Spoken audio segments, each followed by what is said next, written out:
Jason Reeves had learned to love the little things. The smell of garlic bread when you first pushed open the door at Denapolis Family Restaurant. The faint squeak of the red vinyl booths as families slid into them. The familiar chime of the bell overhead that meant someone new had come in from the cold. For 3 years, Friday night dinners here had been his ritual with Emma, his 8-year-old daughter. It was their cocoon of routine, a fragile bubble of normal life that he fought to protect. He wasn't a man who drew attention. At first glance, Jason looked like any other working dad in small-town Iowa. Faded jeans, boots scuffed from long days on job sites, a work shirt with a plumber's company patch stitched above the pocket. His hands, rough and calloused, bore the stains of paint and caulk that never quite washed away.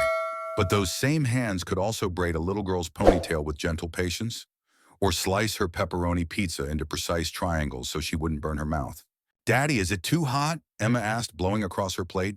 Jason smiled. "Just right, kiddo. Go ahead." She trusted him instantly, as she always did.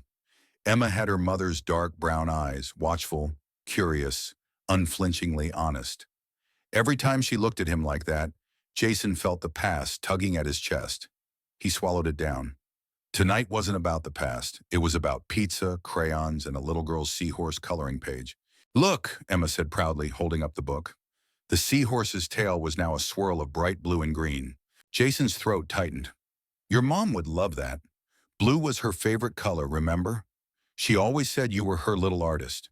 Emma's face lit up, and for one sweet second, Laura's absence didn't feel like an open wound. It felt like memory, softened by time. Jason reached across the table, squeezing his daughter's small hand. He chose table 6 every Friday, same spot against the wall with a clear view of both exits.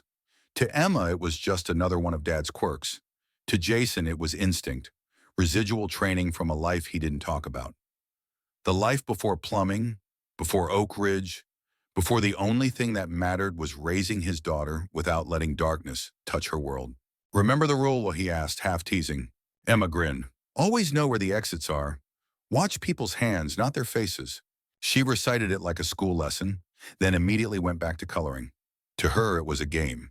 To Jason, it had once meant survival. The restaurant buzzed around them with weekend energy. Couples on dates, teenagers laughing over baskets of fries, families celebrating birthdays with cheap balloons and melting ice cream cake. The atmosphere was warm, noisy, and ordinary. The kind of ordinary Jason clung to with white-knuckled determination. The bell over the door chimed again. Jason glanced up. A woman walked in, maybe early 30s, dressed in a practical blazer and pencil skirt. Her leather messenger bag was worn at the edges, her bun hastily pinned. On the surface, she looked like any professional stopping in for a late dinner. But Jason didn't watch surfaces. He watched the tension in her shoulders, the way her eyes scanned the room too often, how she angled her seat to face the door. She ordered coffee but didn't touch it, checking her phone every 30 seconds. "Daddy," Emma whispered, tilting her head toward the woman. "Why does that lady look scared?" Jason leaned down. "Sometimes grown-ups have worries, kiddo. Like math tests, but bigger." He tried to sound casual, but the hairs on the back of his neck prickled. Someone expecting trouble always carried the same air. Hyper alert, distracted, bracing. He knew it because he'd been that someone more times than he could count. Then the door chimed again. 3 men in tailored suits stepped inside. They didn't wait for the hostess. They didn't glance at menus. They moved with singular purpose, straight toward the woman's booth. Jason's gut clenched. The leader was broad-shouldered, graying at the temples, with the kind of hands that had seen violence. His companions were no less imposing. They boxed the woman in effortlessly, their presence radiating control. "Miss Barnes," the leader said in a low, gravelly voice, "you've been avoiding our calls." The coffee cup rattled in the woman's hands. "I told you people I'm not interested. Find another lawyer." Jason's jaw tightened. Barnes. The name prickled at something deep in his memory, though he couldn't place it.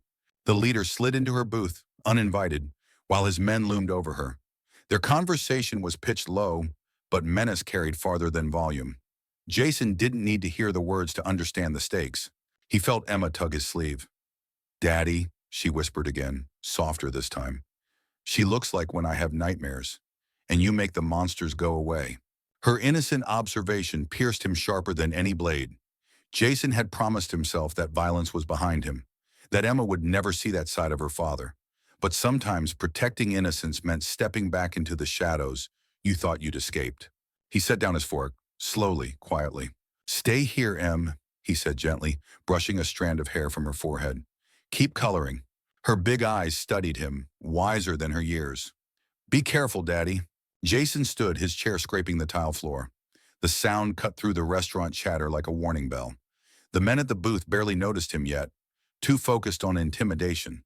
But the woman did. Her gaze locked on his, widening with sudden recognition. Not of his face, but of the danger coiled behind his calm exterior. Jason moved deliberately, each step steady, measured. His voice, when it came, was cool and deceptively polite. "Excuse me." Three heads turned. The leader's eyes narrowed, sizing up the man in worn boots and work clothes. For a beat, he looked amused. "Mind your own business, pal. This is private." Jason didn't flinch. He let the silence hang just long enough for unease to set in. Then evenly, "I am minding my business.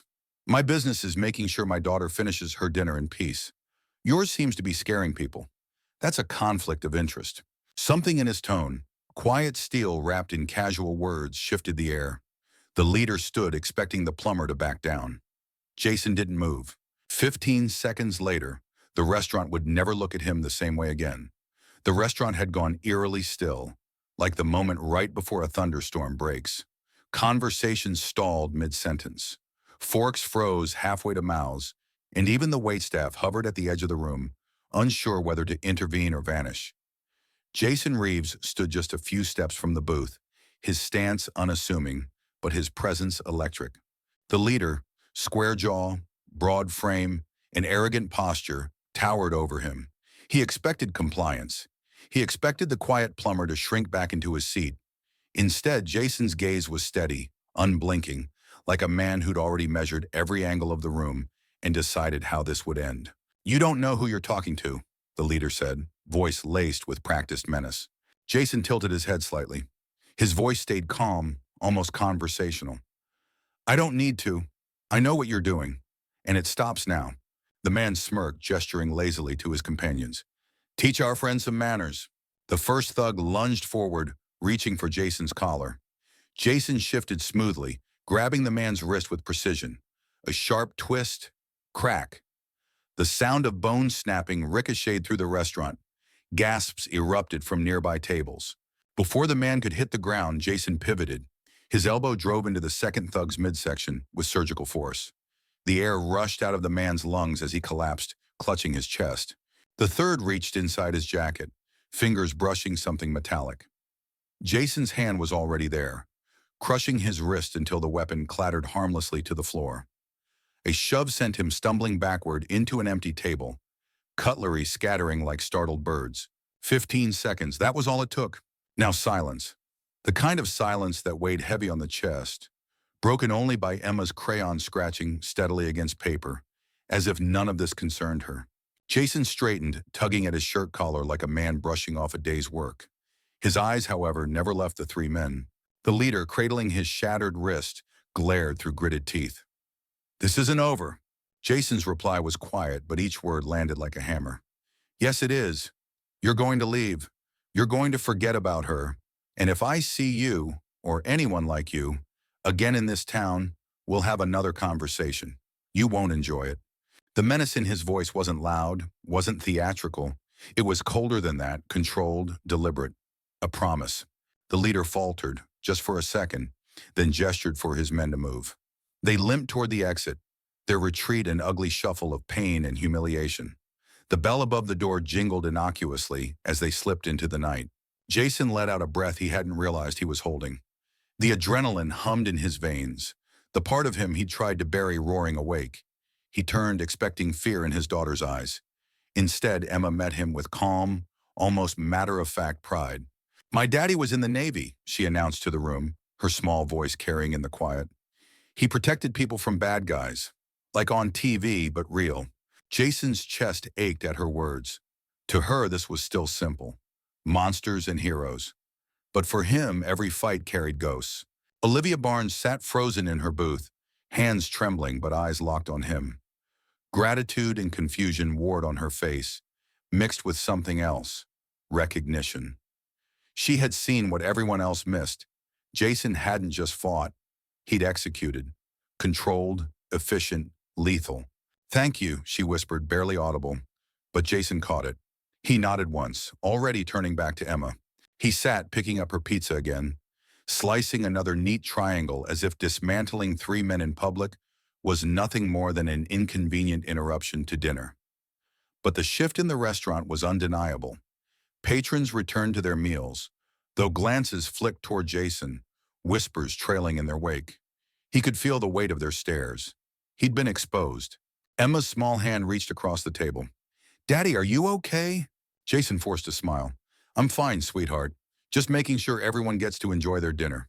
But inside he knew better. Peace was gone. Trouble had found him again, just like it always did. The police arrived 20 minutes later, too late to matter. Witnesses told the truth in the vaguest way possible. Three men had harassed a woman, a concerned citizen had stepped in, and the aggressors had left. Security cameras conveniently had malfunctioned. Jason gave a bland statement, technically true, revealing nothing. The officers seemed skeptical, but with nothing to hold on to, they let him go. Jason thought that was the end of it, at least for tonight. But Olivia didn't let him off so easily. She waited until Emma was bent over her coloring again, then approached Jason's table, her coffee long gone cold. Her voice was low, meant only for him. "What you did tonight, those weren't idle threats. Those men work for Maxwell Grant. If you hadn't stepped in, I don't think I'd be sitting here right now." Jason didn't reply. He wanted distance, wanted the walls he'd built around his life to hold. But Olivia wasn't finished. "You moved like military," she pressed. "Not just any military. Special forces. Navy, I'd guess. Your daughter even said it. I've represented enough veterans to know the signs." Jason's jaw clenched. "I'm a plumber," he said evenly. "That's it." But Olivia reached into her bag and slid a business card across the table. He didn't touch it. "They were threatening me because of the Reynolds case. I've uncovered things. Dangerous things. Maxwell Grant isn't just a crooked businessman. He's covering up something that's killing people. And you—" She hesitated, studying him. "You're the only one who could have stopped them tonight. I need help." Jason shook his head immediately. "Not interested. My fighting days are over." His gaze softened as he looked at Emma, who was humming quietly while coloring a dolphin. "I've got more important responsibilities now." But Olivia's next words froze him. "Captain Daniel Barnes." Jason's blood turned cold. The name hit like a body blow. Images flashed. Dust, gunfire, the sickening thud of rounds tearing through armor, and Barnes stepping into the path of a bullet meant for him. "How do you know that name?" His voice was barely a whisper, but it carried the weight of memory and grief. Olivia's expression softened. "Because Captain Barnes was my father." Jason's world tilted. He hadn't heard that name spoken aloud in 3 years, not since the funeral where he'd made a promise over a flag-draped coffin, a promise he'd never truly fulfilled. "My father died saving your team," Olivia continued, her tone quiet but steady. "He died protecting you, and now the same people responsible for that are trying to silence me. I can't do this alone." Jason stared at her, chest tight, walls crumbling. He'd built his life on keeping his past locked away, but in a single sentence, this woman had pulled the door wide open. Emma looked up, sensing the heaviness in the air. "Daddy, who's Captain Barnes?" Jason swallowed hard, forcing composure. "He was a good man, sweetheart. A hero." Emma's eyes flicked to Olivia. "Like your daddy." Olivia's breath caught. She nodded slowly, her voice breaking. "Exactly like him." Jason knew then that this wasn't chance. Wrong table, wrong night. Maybe. But destiny had a way of finding you no matter how far you ran. The name still rang in Jason's ears like an echo from a canyon. Captain Barnes. He had pushed it down for years, burying it beneath drywall repairs, clogged drains, and bedtime stories for Emma. But now, sitting in a booth at Dinapolis with Olivia Barnes staring at him across the table, that name yanked the past into the present with brutal force. Jason leaned back, jaw tight, his breathing shallow. He could still see it. Afghanistan, the dust storm, the screaming chaos when everything went sideways. Barnes had been the one shouting orders above the gunfire, steady and unyielding, the kind of leader who made men believe they might actually survive. until the moment he stepped into the path of death so someone else didn't have to. So Jason didn't have to. And now his daughter was sitting across from him, asking for help. Olivia's voice was steady, though her eyes betrayed the weight she carried. I know you want to protect your daughter. I respect that. But you owe it to my father, and to every man who died that day, to hear me out. Jason glanced at Emma, who was sipping soda through a straw, her eyes darting between the adults with innocent curiosity. He couldn't have this conversation here, not with her listening. Not tonight, he said finally. His voice was low, firm. Take your card back. But Olivia didn't budge. She slid the card closer, her determination unwavering. Call me, please. Before Grant's people, make sure you don't get the chance. Her words hung in the air like a storm cloud. Jason didn't respond. He just stared at the card for a long beat, then tucked it under his palm so Emma wouldn't see.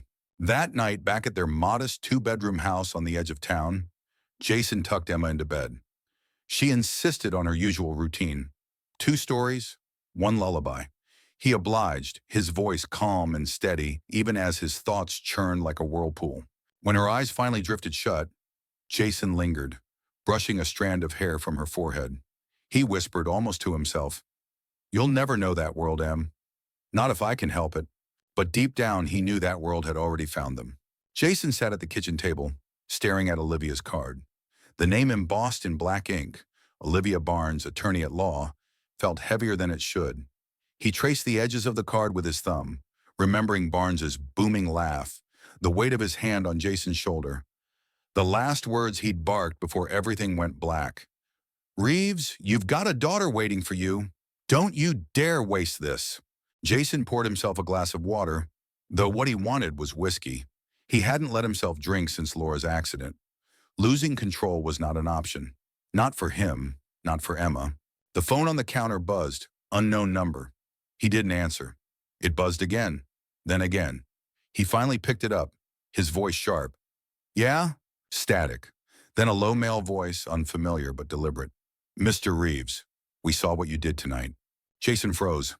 His eyes flicked to Emma's closed bedroom door. You should have minded your business, the voice continued. Grant doesn't forget. You and your little girl, enjoy your peace while it lasts.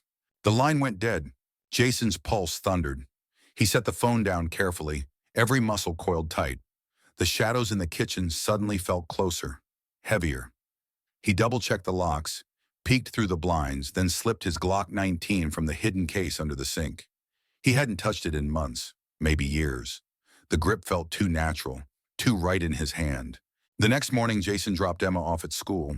She bounced out of the truck with her backpack, waving before disappearing into the throng of kids.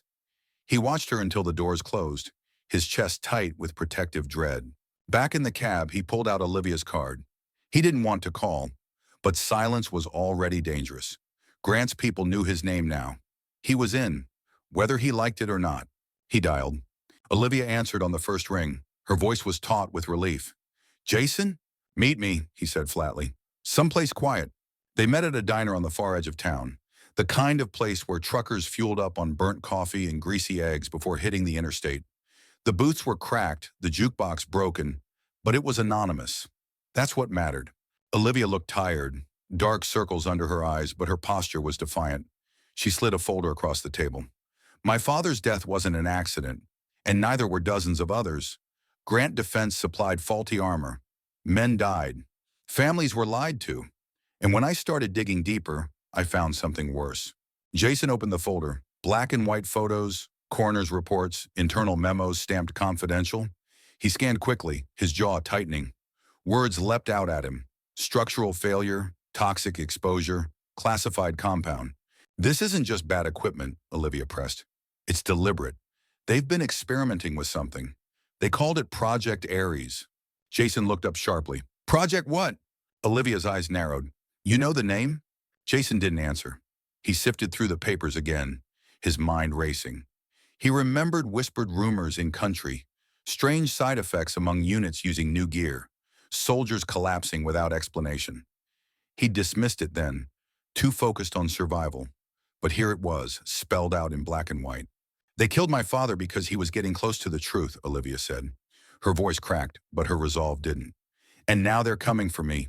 Jason leaned back, exhaling slowly. His instincts screamed to walk away, to protect Emma and let someone else fight this battle. But his conscience, the part of him Captain Barnes had shaped, wouldn't let him. "You don't understand what you're asking," he said finally. "These people don't just ruin careers. They bury bodies. You keep poking, you won't make it to trial." Olivia leaned forward, eyes blazing. "Then help me make it to trial." Jason stared at her for a long time, the silence between them heavy. His reflection in the diner window looked older, wearier, but beneath the lines of a single dad trying to disappear was still the soldier who had survived because of Barnes. Finally, he spoke. "One condition, my daughter stays out of this. If there's even a hint of danger near her, I walk." Olivia nodded without hesitation. "Deal." Jason closed the folder, his decision made even as dread clawed at him. Wrong table, wrong day. That's what it had started as. But now Jason Reeves was back in a fight he thought he'd left behind. And this time, the stakes weren't just national security. They were personal. Jason Reeves didn't like the feeling of being back in the shadows. For years, he had trained himself to live quietly, to measure his days not by adrenaline and survival, but by routine. Breakfast cereal, school drop-offs, clogged drains, and leaky faucets. He had promised Emma that her childhood would be ordinary, untouched by the storms that had consumed his own. But now the folder Olivia Barnes had placed on that diner table burned like a live coal in his mind.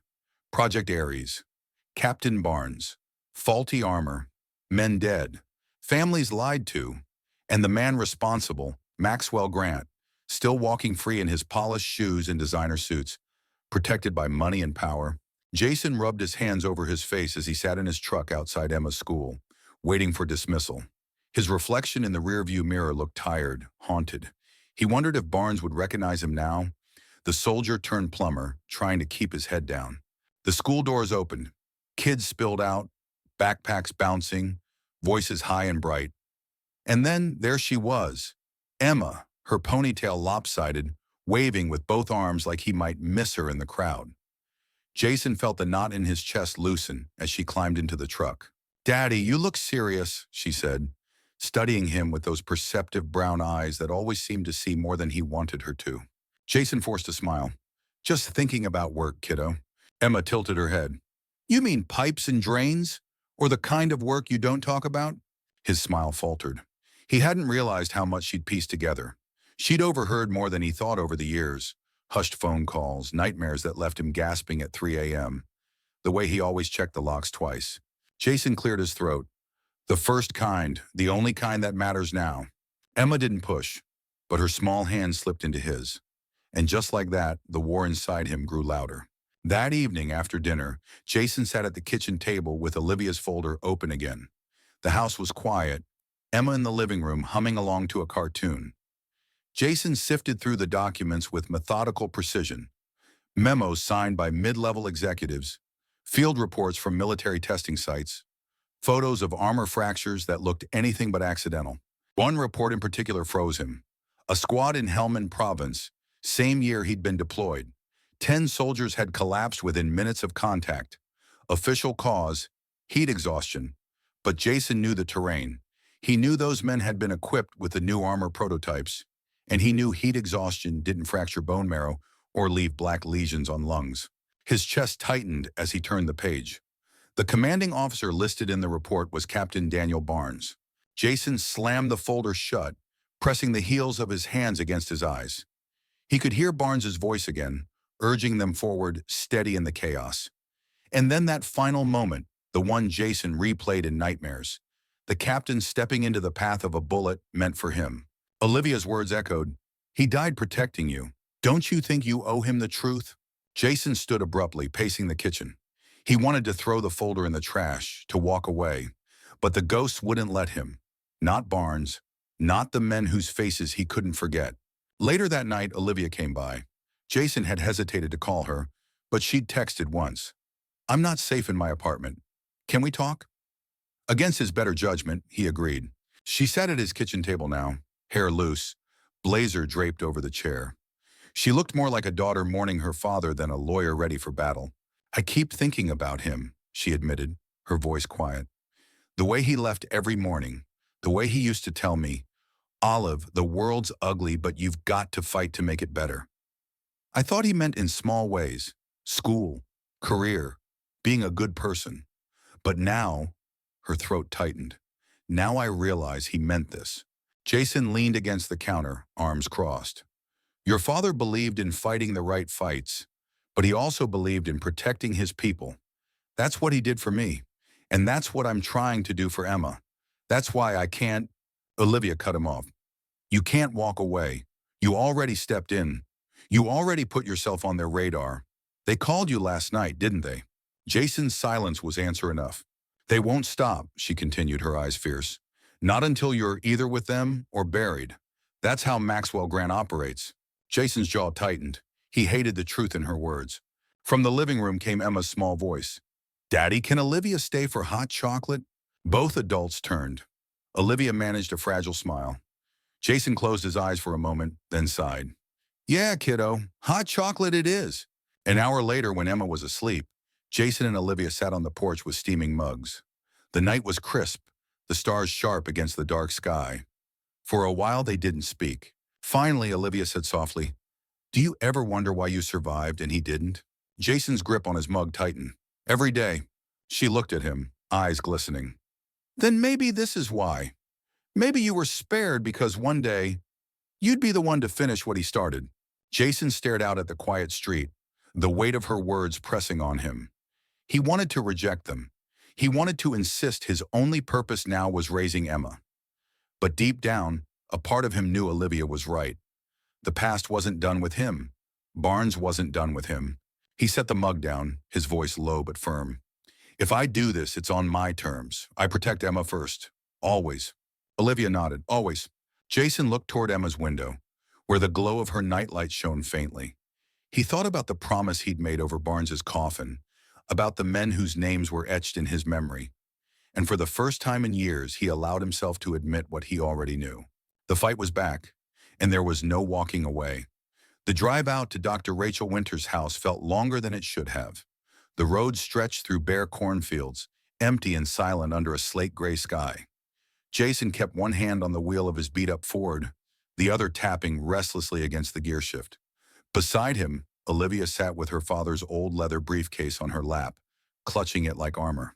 You're sure she'll talk to us? Jason asked, eyes scanning the road ahead. She already did in part, Olivia said, her voice low but resolute. She sent me fragments, internal emails, drafts of reports. Enough to prove she knows more. But she's scared. Grant Defense doesn't let people walk away. Jason grunted. He'd seen that kind of fear before. Soldiers who knew too much. Villagers who spoke out against the wrong warlord. Fear made people either shut down or break open. He prayed Rachel Winters was the latter. When they reached the address, Jason slowed. The house was small, brick, tucked on the edge of a quiet cul-de-sac, curtains drawn, mail piled in the box. A car sat in the driveway, dust layering the hood like no one had touched it in weeks. Jason's gut tightened. Something felt off. Stay in the truck, he muttered. But Olivia shook her head.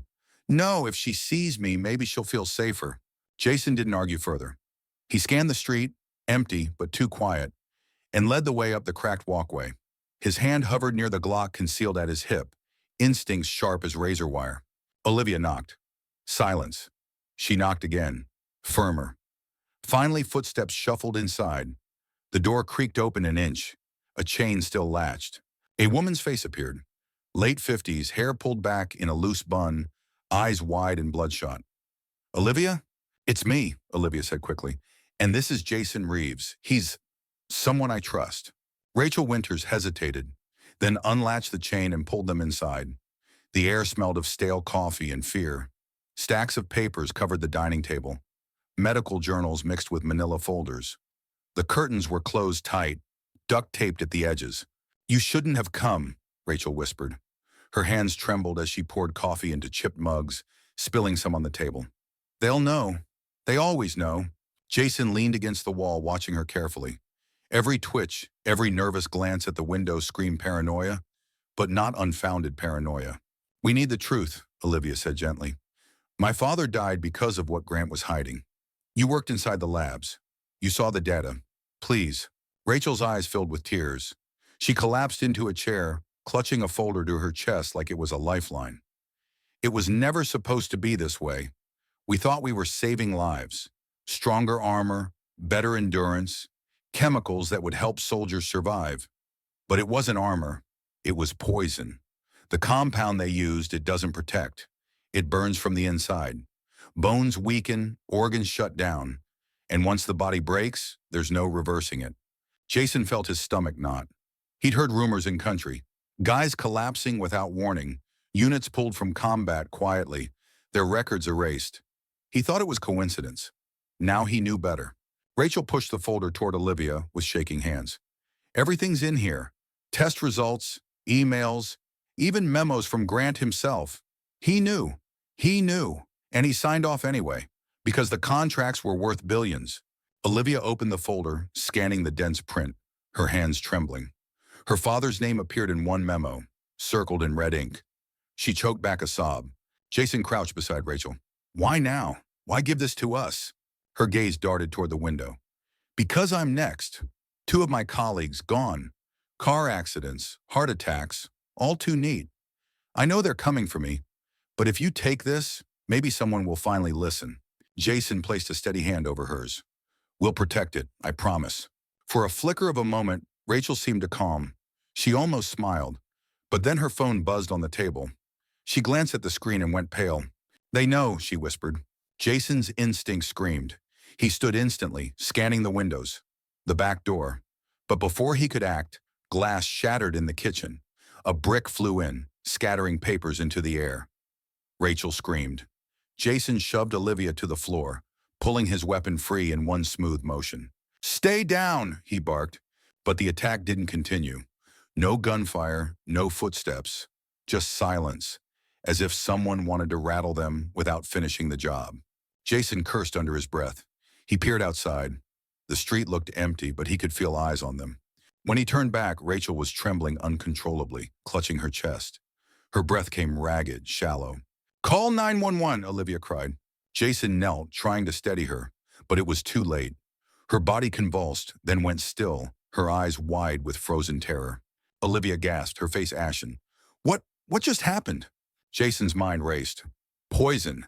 Triggered remotely, maybe through her phone. She was marked. He grabbed the folder from the table, shoving it into Olivia's briefcase.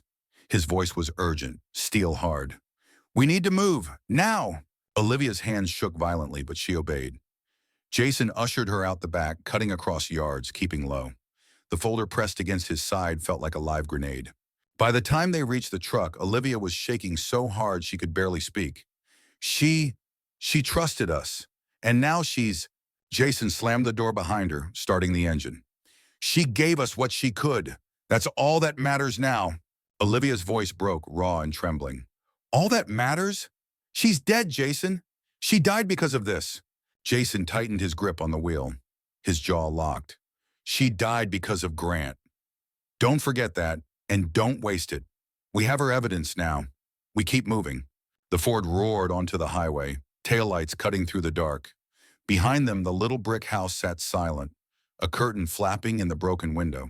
Olivia wiped her eyes, staring at the briefcase in her lap. What if we can't win? What if they bury this like they buried everything else? Jason didn't answer right away. His eyes stayed fixed on the road, his knuckles white on the wheel. Finally, he spoke, his voice low but steady, every word carrying the weight of a soldier who had buried too many already. Then we make damn sure they can't. We owe that much to Barnes, and now to her. The truck barreled into the night, carrying 2 people with nothing left but the truth, and an army of enemies waiting to silence it. The folder sat on the dashboard like a live wire. Olivia clutched her father's briefcase tight against her chest as Jason drove, headlights slicing through the rural highway. Neither of them spoke for miles. The hum of the engine was the only sound in the cab, but the silence between them was heavy, suffocating. Rachel Winter's death had been swift and merciless, another reminder that Maxwell Grant's reach was long and ruthless. Jason replayed it in his mind, her wide eyes, the way she gasped for air, the sheer terror etched on her face. It was too clean, too precise. They had triggered it. They had silenced her like they had silenced so many others. Emma's face flashed in Jason's mind, and his grip on the steering wheel tightened until his knuckles whitened. He had promised his little girl that he'd keep her safe. But if Grant's men could poison a woman in her own home, how long before that shadow stretched to his doorstep? "Pull over," Olivia said suddenly, her voice tight. Jason glanced at her, then eased the truck onto a gravel turnout by an abandoned gas station. Olivia snapped open the briefcase, pulling out the folder Rachel had handed over. Papers scattered across the dashboard, the console, the floorboards. She grabbed one document and shoved it toward Jason. "Read this." Jason took it, scanning the technical jargon, the chemical breakdowns. His eyes narrowed.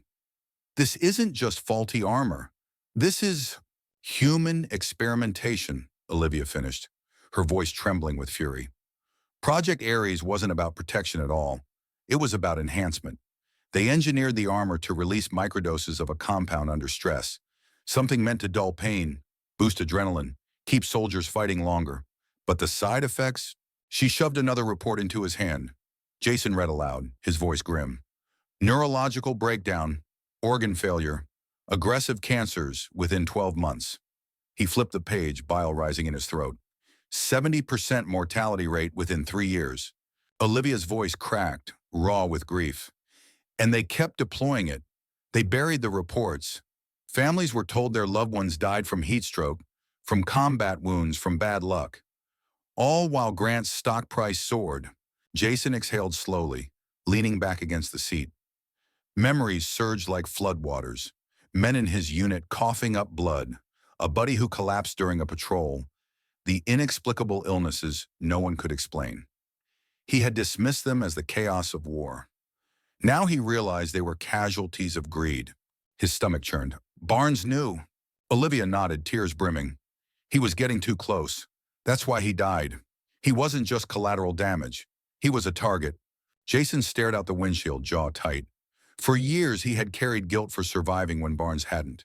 He had thought it was fate, luck, chance. But this was murder.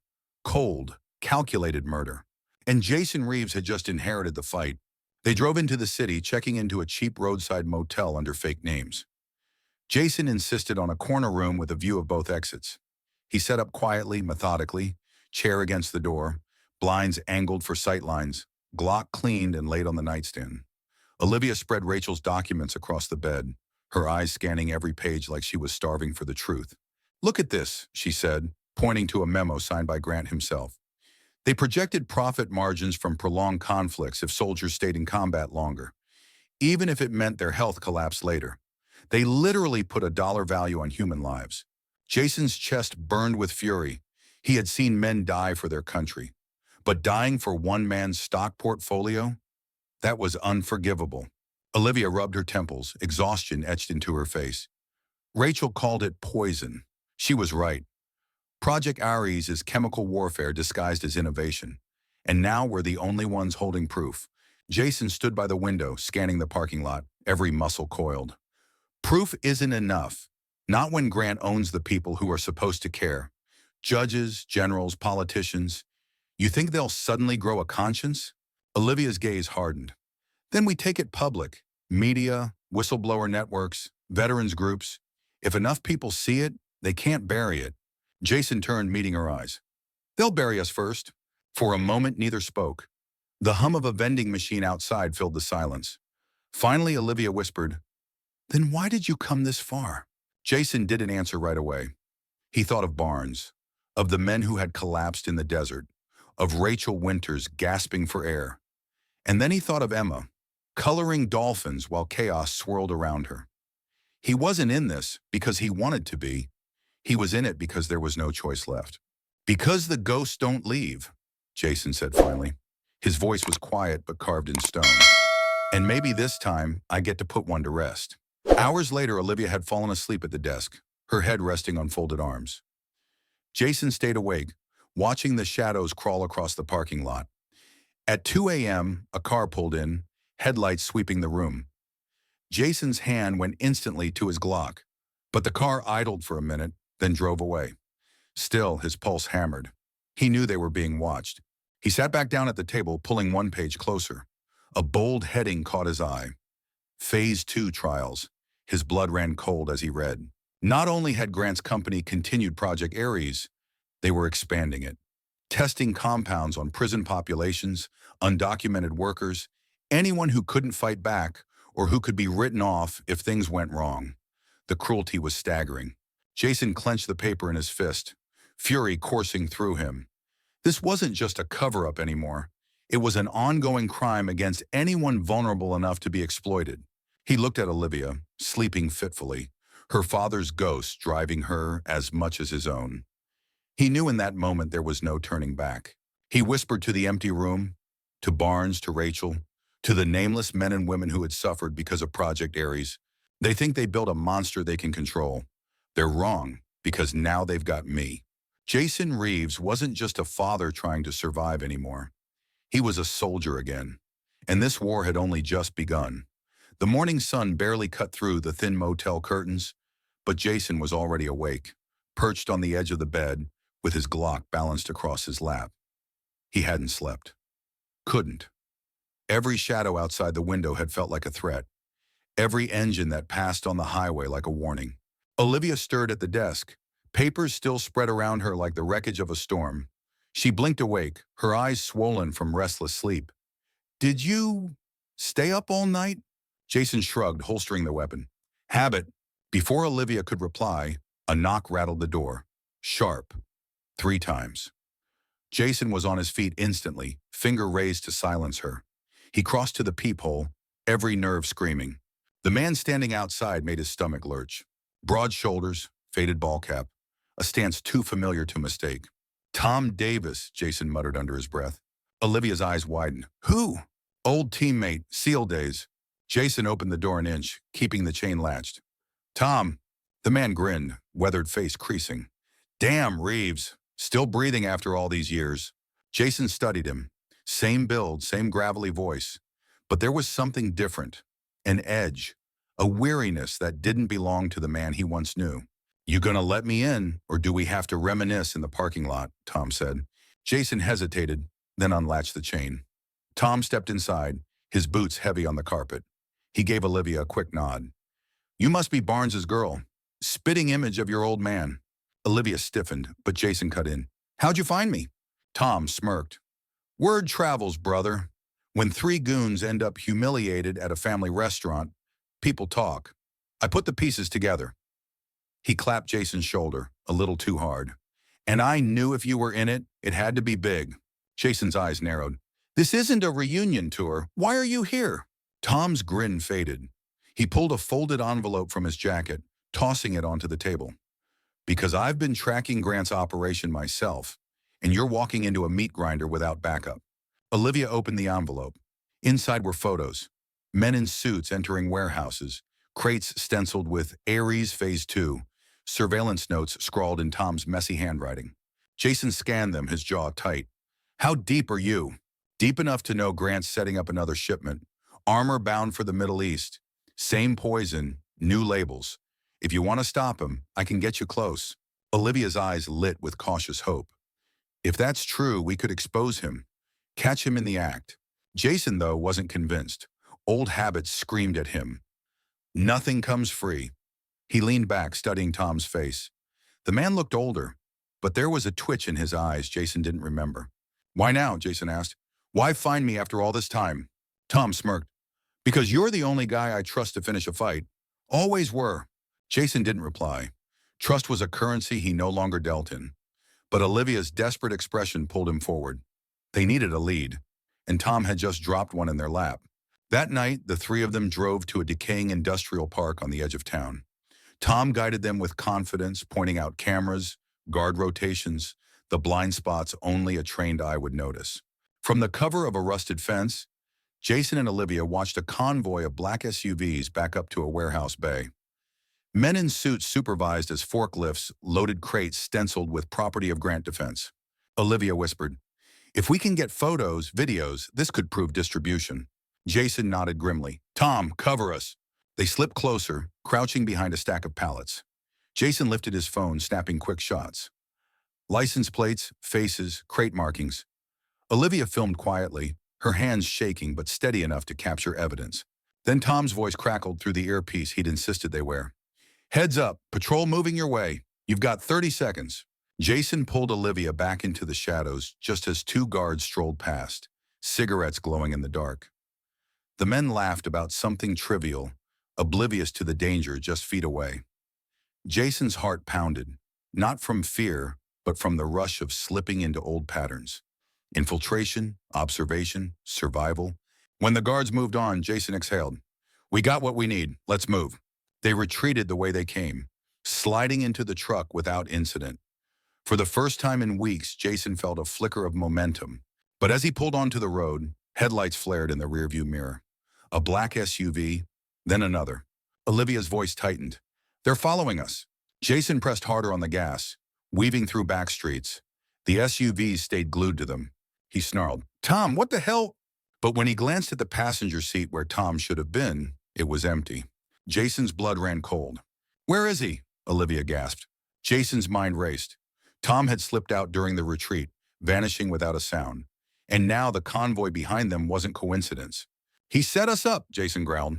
The SUVs surged forward. A window rolled down, and muzzle flashes sparked in the night. Bullets peppered the truck's tailgate, glass shattering. Olivia screamed, ducking low. Jason yanked the wheel, tires screeching as he tore through an alley, sparks flying from dumpsters he clipped along the way. His instincts roared awake, the calm, precise soldier buried beneath a single dad. We hold tight, Jason barked. They want us alive. Otherwise, we'd already be dead. Alive for what? Olivia shouted. Jason's jaw clenched. For Grant, to bury us the same way he buried Barnes. They finally lost the SUVs by cutting across a rail yard, Jason driving the truck like he was back behind the wheel of an armored Humvee. He parked under a broken overpass, the engine ticking as it cooled. Olivia trembled, clutching the briefcase. He betrayed us, just like that. Jason leaned back, fury burning in his chest. I should have seen it. Tom always had a weakness for money. Guess Grant paid him better than loyalty ever did. Silence stretched between them, heavy and bitter. Olivia's eyes brimmed with tears. If we can't even trust your old friends, how are we supposed to fight this? Jason turned to her, his voice low but fierce. By trusting ourselves, by knowing the difference between ghosts and snakes. Tom was a snake. Barnes was a ghost. We fight for the ghost. Olivia swallowed hard, nodding slowly. Her fear hardened into something sharper, resolve. Jason started the engine again, determination hardening in his gut. Tom's betrayal cut deep, but it clarified one thing. There was no halfway in this war. It was all or nothing.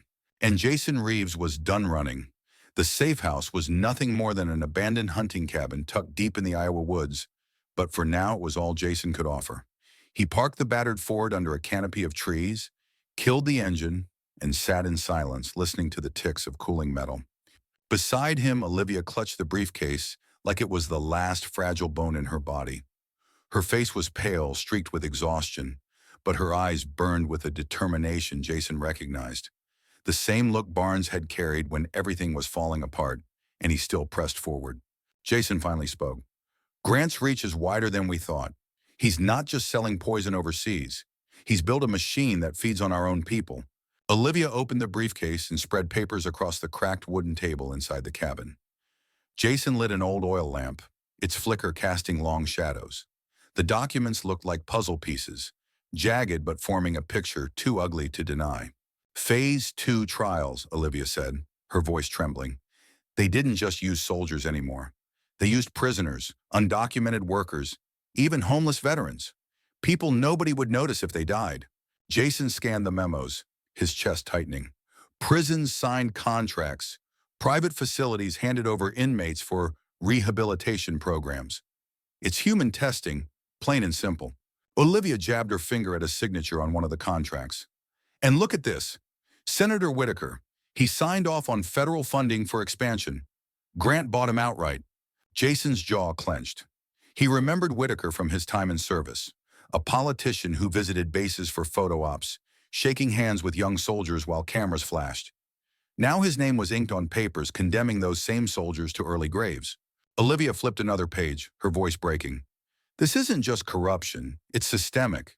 Generals, politicians, CEOs, they're all in on it. My father tried to blow the whistle, and they killed him for it. Rachel Winters tried, and she's dead too. How many more before someone listens? Jason leaned back, rubbing a hand across his face. His instincts told him one thing. There would be no clean victory. The enemy wasn't just one man. It was an empire, rooted in greed and power. But then he looked at Olivia, the daughter of the man who saved his life, and thought of Emma asleep back home, safe only as long as he fought to keep her that way.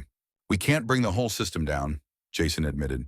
His voice was low, steady, the way he spoke when preparing for battle. But we can cut off the head of the snake. Grant falls and the rest start to scatter. Olivia shook her head. Grant has layers of protection, security, politicians, lawyers.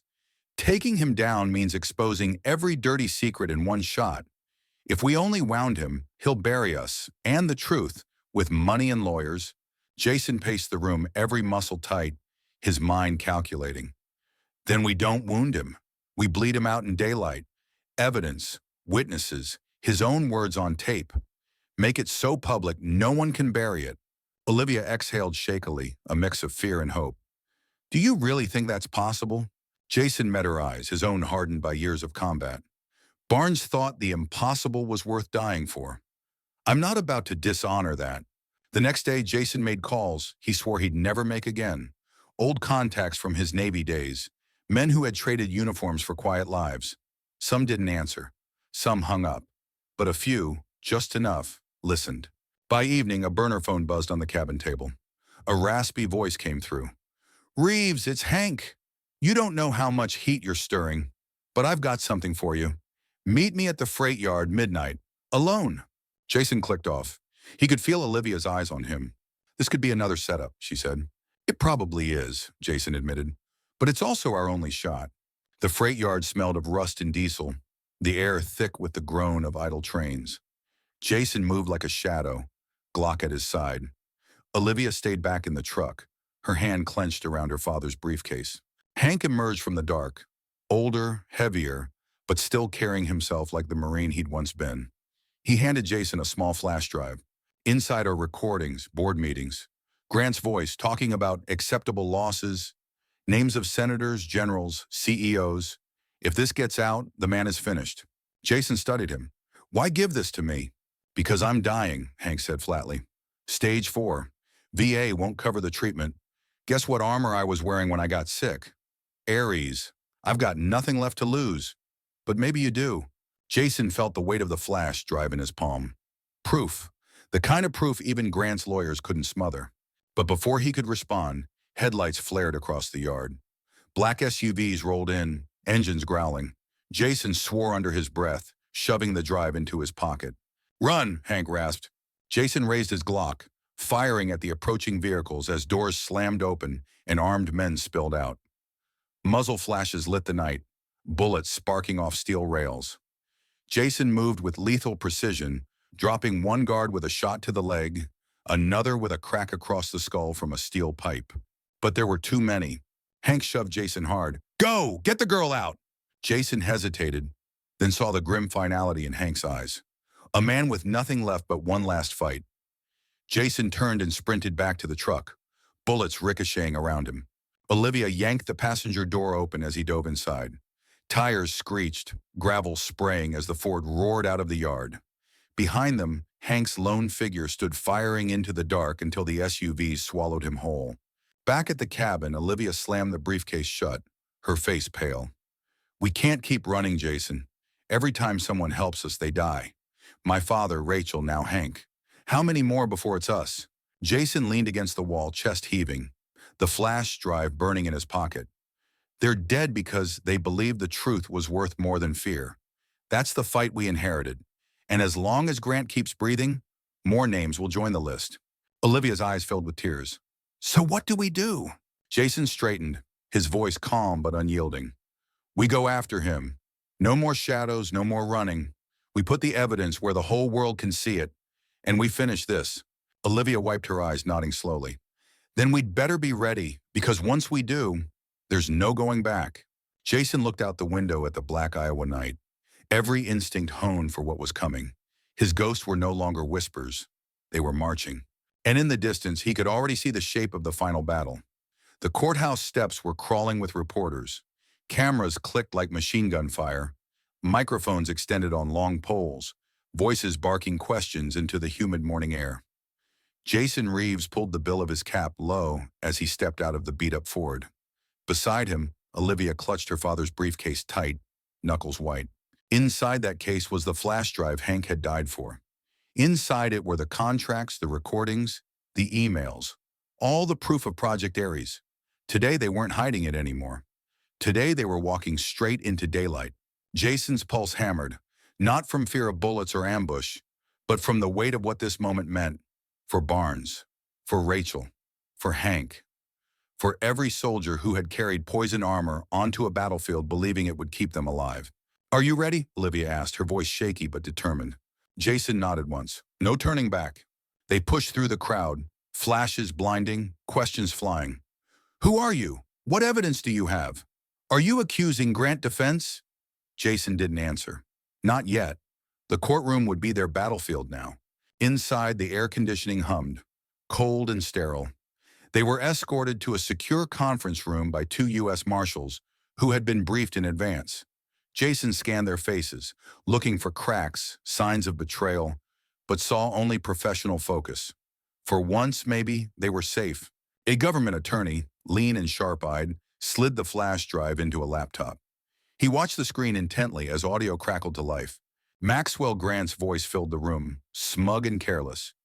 "Collateral damage is inevitable. Our shareholders understand.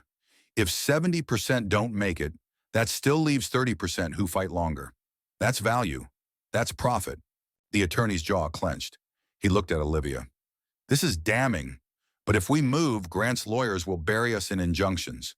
We'll need witnesses, veterans, insiders, people willing to stand up." Jason spoke for the first time, his voice low but resolute. "Then line them up. I'll stand first if I have to." Olivia's eyes flicked to him, surprise softening her features. Jason Reeves, the man who wanted nothing but to disappear, was now offering himself up as the face of the fight. That night back at the cabin, Jason finally allowed himself to exhale. Emma was asleep in the back bedroom, curled under a quilt, her nightlight glowing. Jason sat at the kitchen table with Olivia, the weight of the day pressing down. "They'll come after us harder now," she said softly. "Grant won't go quietly." Jason stared at the wood grain of the table, his mind churning. "Let him come. I've spent years running from ghosts. I'm done." He looked at her then. Really looked. "Barnes saved me so I could raise Emma. But maybe he also saved me so I could be here. Now, making sure his daughter doesn't fight this alone." Olivia's eyes glistened. For a long moment, the only sound was the steady tick of the old clock on the wall. The storm hit faster than Jason expected. 3 nights later, black SUVs tore up the gravel road to the cabin. Jason woke instantly, instincts firing like they hadn't in years. He grabbed his Glock, motioned to Olivia to grab Emma, and kicked the back door open. Gunfire erupted, sparks flying from the cabin's siding. Jason returned fire, precise and controlled, each shot buying seconds. They sprinted through the woods, branches slapping their faces, Emma clinging to Olivia's side. When they finally broke through to the road, headlights swept over them. For a second, Jason thought it was another SUV. But it was a sheriff's cruiser, siren wailing. Reinforcements. The marshals had kept their word. The SUVs peeled away into the night, leaving silence and the smell of gunpowder in their wake. Jason's chest heaved as he held Emma tight, her little arms wrapped around his neck. "Daddy," she whispered against his shoulder. "Did we win?" Jason swallowed hard, heart aching. "Not yet, sweetheart, but we will." 2 weeks later, America watched as Maxwell Grant was led into federal court in handcuffs. The recordings had gone viral, leaked deliberately to every network and social media platform. Veterans lined the courthouse steps, holding photos of lost brothers, demanding justice. The tide had turned, and no amount of money could bury the truth. Jason stood in the back of the courtroom, his hand resting on Emma's shoulder. Olivia sat at the prosecution table, her father's dog tags tucked into her blazer pocket. When the verdict was read, guilty on all counts, the room erupted. Olivia wept silently, gripping Jason's hand. For the first time in years, the ghost felt quieter. That evening, back in their small Iowa town, Jason grilled burgers in the backyard while Emma chased fireflies with a jar. Olivia sat on the porch, sipping sweet tea, watching them with a smile that was both weary and hopeful. Jason flipped a burger, glanced at his daughter laughing in the fading light, and allowed himself a rare, unguarded smile. The war inside him wasn't over. It never truly would be. But for tonight at least he could breathe. He looked at Olivia, his voice carrying across the yard. Barnes would be proud of you. She shook her head gently. He'd be proud of you. You kept his promise. Jason didn't argue. He just watched Emma hold her firefly jar to the sky, her laughter ringing like freedom, and felt the weight of the past lift just enough to let him believe in tomorrow. Jason Reeves had been a soldier, a widower, a father, and a man haunted by guilt. Tonight he was something else. Proof that even in the darkest corners of corruption, ordinary people could drag the truth into the light. And now it was your turn, reader. If you were in Jason's place, faced with the choice between protecting your family in silence or risking everything to expose the truth, what would you do?